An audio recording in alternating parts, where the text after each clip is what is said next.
કચ્છના ગાંધીધામથી શ્રી કચ્છી ભાનુશાલી ઓધવરામ સત્સંગ મંડળ મુંબઈ દ્વારા આયોજિત ત્રિદિવસીય શતચંડી મહાયજ્ઞ નિમિત્તે મહાધર્મ રેલીનું આયોજન કરવામાં આવ્યું હતું, જેમાં સવારના ગાંધીધામથી પ્રસ્થાન થઈને આદિપુર પહોંચી હતી અને ત્યારબાદ અંજાર ભુજ થઈને વાંઢાઈ ખાતે પૂજન તથા મહાપ્રસાદનું આયોજન કરવામાં આવ્યું હતું અને ત્યારબાદ રાતા તળાવ ખાતે ભવ્ય સ્વાગત અને પૂર્ણાહુતિ કરવામાં આવશે, જેમાં ઘણી સંખ્યામાં લોકો આ મહાધર્મ રેલીમાં જોડાયા હતા।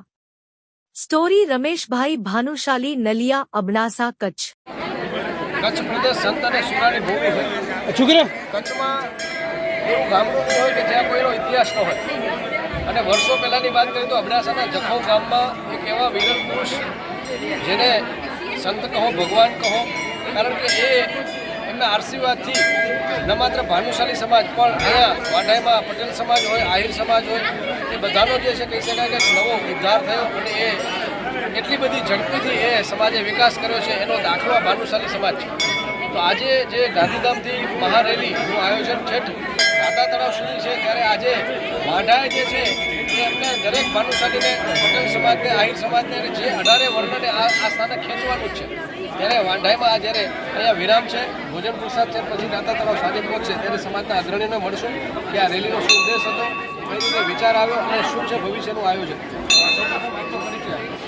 ગોવિંદ ચંદ્ર, ગાંધીધામથી આગામી એટલે કે ગઈકાલ આવતીકાલથી તારીખ 14, 15 અને 16 જે સેવાધામ રાતા તળાવ ખાતે જે ત્રિદિવસીય મહાયજ્ઞ એટલે સત્યંદી મહાયજ્ઞનું જે આયોજન કરવામાં આવ્યું છે, એવા એકમાત્ર દાતા કરશનદાસ પરસોત્તમ ચાંદ્રા એવા હરિરામ પરસોત્તમ ચાંદ્રા અને મેગા મેડિકલ કેમ્પના દાતા શ્રી રાજેશ નંદાના યજમાન પદે જે આવતીકાલથી જે 3 દિવસનો મેગા કેમ્પ અને ત્રિદિવસીય જે સત્યંદી મહાયજ્ઞનો જે કાલથી પ્રારંભ થઈ રહ્યો છે, એના અનુસંધાને એ યજમાનોને સત્કારવા માટે અને બાપા ઓધારામના આશીર્વાદ લેવા માટે આજે મહારેલીનું જે આયોજન કરવામાં આવ્યું છે, જે ગાંધીધામથી સવારે 9:30 કલાકે પ્રસ્થાન કરી અને સનાતન ધર્મનો ઝંડો લહેરાવીને, કારણ કે બાપા જે ઓધારામ હતા એ માત્ર કોઈ એક સમાજના ન હતા, પણ સનાતન ધર્મના બાપાએ સનાતન ધર્મ માટે કામ કર્યું છે અને દેશ માટે પણ કામ કર્યું છે। ક્રાંતિકારી સંત એવા ઓધારામજી મહારાજના આશીર્વાદથી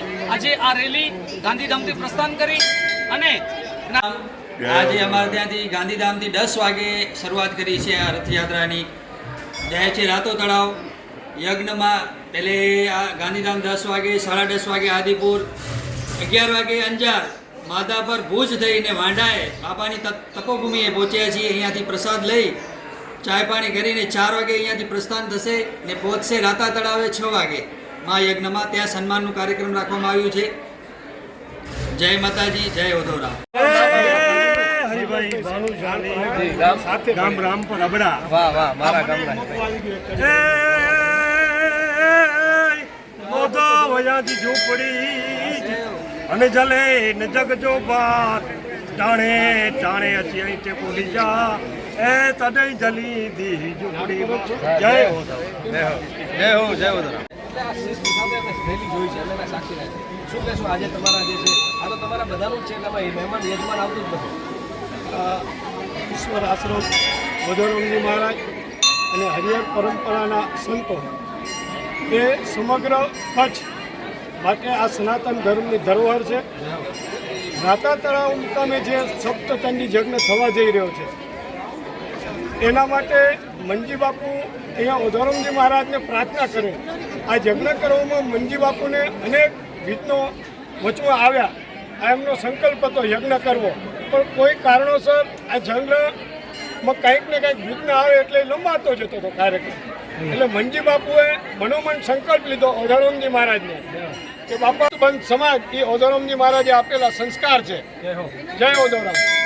મેં જોયું છે મુંબઈમાં પણ 25 તારીખે જતો છું, એકાદ બેન આવી જાજો। 25 તારીખે જે કાર્યક્રમ થાય છે, ત્યાંની સરકાર, ત્યાંના કેબિનેટ, ત્યાંના ધારાસભ્યો, ત્યાંના મંત્રીઓ આ કાર્યક્રમમાં ઉપસ્થિત થતા હોય છે।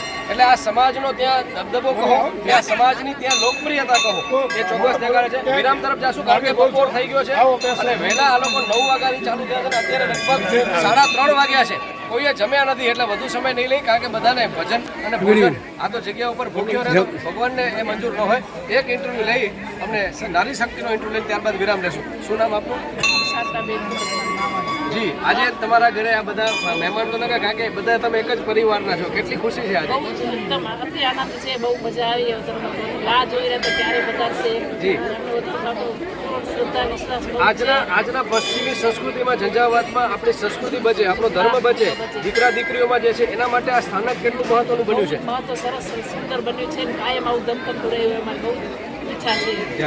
તો મિત્રો બસ આટલું જ. અને હવે આજે છે સાંજે 6 વાગે એની વાસ્તે ગાસ્તે જે છે ત્યાં રાતા તળાવમાં જે છે સ્વાગત કરવામાં આવશે રથયાત્રાનું. ત્યાં સુધી વિરામ આપશો, ફરી પાછા મળશું આપણે રાતા તળાવ. જી હા, એકાદ મિત્ર જે છે આપણા ભજનીક જે છે એમનું લઈ લેશું. બહુ સારા. તમારો પરિચય આપજો. રાજુભાઈ રમાણી. રાજુભાઈ, સંતવાણી તો ખાસ કરીને ભજન અને ભોજન આ જગ્યાનું લોકોને બધાને ખ્યાલ છે, પણ છતાં તમારી એક સંતવાણીના કલાકારના સ્વરૂપમાં તમે આ જગ્યાને કઈ રીતે વર્ણવો છો?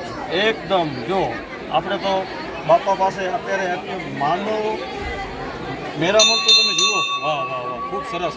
હું તો એટલું કહું છું, ઓધવ રામ ગુરુ જ્ઞાની અમારા, એ અંતરના છો આરામ, એ બાપા તમે આવો ફરી એકવાર, ગુરુજી તમે આવો ફરી એકવાર. પણ મને એવું લાગે છે કે એ ક્યાંય ગયા જ નથી. દરેકની અંદર છે. આ દીકરીની અંદર પણ છે, આ ભજનીકની અંદર પણ છે, અને ઝાડના એક એક પાંદડા અંદર છે. તો આ એની એનર્જી તમે મહેસૂસ કરો. હમણાં એક સરસ વાત કરી કે જો તમારું પાત્ર હશે, તમે અર્જુન બનશો તો ભગવાન શ્રી કૃષ્ણ તમારા સારથી બનશે. એટલે અર્જુન બનવાની આપણી ક્ષમતા હોવી જોઈએ. બસ આટલું જ. હવે રતા તળાવ જઈને ત્યાં જે છે સામૈયું કરવાનું છે. 3:30 વાગ્યા છે, પણ કોઈના ચહેરા ઉપર થાક નથી. રમેશ ભાનુશાલી સાથે જયમલસિંહ જાડેજા, મા ન્યૂઝ, વાઢાય, તીર્થભૂમિ, કચ્છ, ગુજરાત.